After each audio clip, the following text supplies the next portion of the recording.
In today's video, I'm going to teach you how to use Brevo CRM deals. By the end, you'll understand how to open your deals workspace, create a new deal with the right details, and place it in the correct stage of your sales pipeline so you can track it clearly from first contact to close. Start by heading to the CRM section and opening deals. This is your central hub for opportunities. When you land here, you'll typically see a board that's organized into columns, each one representing a stage in your pipeline. Think of it as a visual timeline of your sales process. This layout makes it easy to understand where each opportunity sits and what needs attention next. If your account has multiple pipelines, you may see a drop-down or tabs. For now, focus on the one that reflects your standard process. Next, click Create Deal. A form will open where you'll enter the core information: the deal name, the value, and the contact. Choose a deal name that's specific and easy to recognize later.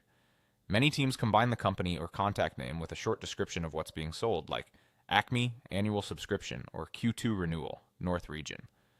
Consistent naming helps you search, filter, and report without confusion. For the value, enter the expected amount for this opportunity. It's fine to use an estimate if you don't have a final quote yet. The goal is to capture a realistic picture of potential revenue. Stay consistent with currency and rounding so your reports are clean. If your process uses total contract value or first-year value, apply that standard here every time. Then link the deal to the appropriate contact. Picking the right contact connects your emails, calls, and notes to this opportunity, keeping the history in one place. If there are multiple people involved, select the main point of contact, usually the decision maker or primary buyer, so your team knows who to engage first.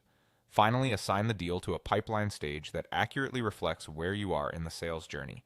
For example, it might start in new, qualified discovery proposal or another stage defined by your team.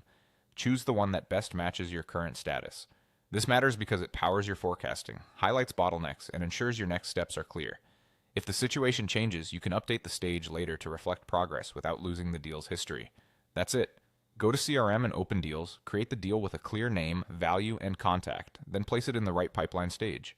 With those essentials set, you'll have a reliable, organized view of your pipeline and a stronger handle on what to do next.